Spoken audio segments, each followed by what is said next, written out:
Святость — это причина смерти. Вы скажете, а почему так важно? Римлянам, послание Римлянам, 1 глава, 8 стих. Библия говорит, апостол Павел учит. Если у вас есть Библия, открываем, обязательно подчеркните. Римлянам, 1 глава, 18 стих.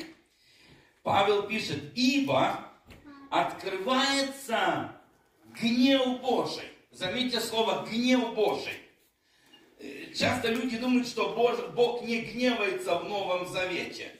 Бог очень гневается в Новом Завете, весьма гневается в Новом Завете. Вы скажете, так мы же живем во время благодати. Именно во время благодати гнев Божий был излит на Ананию и Сапфиру, и они умерли за одну неправду. Почему? Потому что был излит гнев Божий в Новом Завете во время благодати на что? На всякую неправду.